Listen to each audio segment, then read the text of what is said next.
আমাদের যারা গুমের শিকার হওয়া পরিবার আছেন এবং গুমের শিকার হওয়া জুলাই যোদ্ধাও আছেন, তাদের মুখে আপনারা শুনলেন। আমার কাছে মনে হয় এই সংসদে আসলে উচিত ছিল, মানে আমরা অনেক কৌশলী বিতর্ক শুনেছি।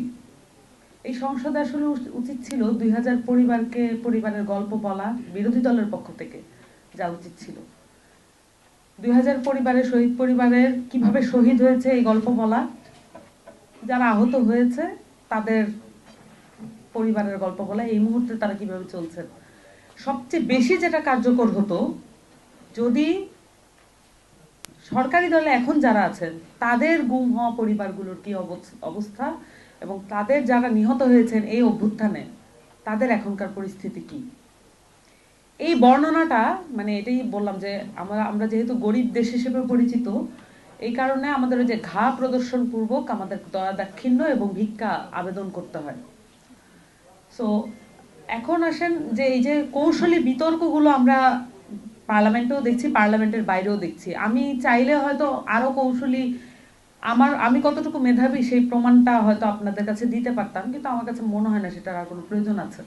মোটা থেকে অনেকগুলো বিতর্ক এখন আছে যে এই অধ্যাদেশগুলো বাতিল করা কেন সরকারি দল হিসেবে তাদের প্রথম অবস্থায় করা ঠিক হচ্ছে না, এবং এটাও আছে যে সরকারকে মানে হানিমুন পিরিয়ড কেন পার করতে দেওয়া হচ্ছে না, কেন আমরা আলাপগুলো এখন করছি। এখন দেখেন যে বিএনপি তার সরকার গঠন করা 1.5 মাসের মধ্যে এবং আরো একটু টাইমটা বাড়িয়ে নিলে 6 মাসের মধ্যে এই কার্যক্রমগুলো সমাপ্ত করতে চাইবেন, এইটাই কিন্তু তার জায়গা থেকে লজিক্যাল। বাংলাদেশের যে পাওয়ার স্ট্রাকচার এবং আমাদের সংবিধান, আমাদের সকল ধরনের ল অনুযায়ী যে কোনো ধরনের বিতর্কিত কর্মকাণ্ড সেটা সরকারের দায়িত্ব গ্রহণে 6 মাসের মধ্যে করে ফেলা উচিত। কারণটা কি, আপনি 6 মাস বা 1 বছর পরে ধীরে ধীরে আপনার আয়ু কমতে থাকে ক্ষমতায় থাকার। আপনি আওয়ামী লীগ না, আপনি আওয়ামী লীগ হতেও পারবেন না। আওয়ামী লীগের যা ছিল সেটা আপনার নাই, সেটা আপনি ফুরিয়েছেন অনেক আগেই। এবং আওয়ামী লীগের যে অত্যাচার সেটা আপনি কপি করতে পারবেন না, তবে আপনি সেই যন্ত্রণার বোধটা আমাদেরকে ফিরিয়ে আনতে পারবেন।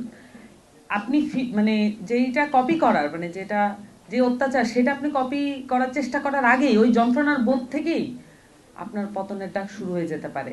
তবে আমি সবসময়ই বলেছি আগেও যে কোনো সরকার দায়িত্ব গ্রহণের পরে তাদেরকে গুড ফেইথে সরকার পরিচালনা করতে দেওয়া এটা বিরোধী দলেরও কর্তব্য। কিন্তু এই পরিস্থিতিতে এসে যখন আপনি একের পর এক অধ্যাদেশ বাতিল করছেন এবং আপনি কোথাও কোনো জবাবদিহিতার মধ্যে আসছেন না, নিদারুণ একটা অহংকার আপনাকে পেয়ে বসেছে। এবং পার্লামেন্টে যখন আমরা এখন অধিবেশন শুনি, এই নিদারুণ অহংকারটাই একটা প্রধানতম অ্যাটিটিউডে পরিণত হয়েছে।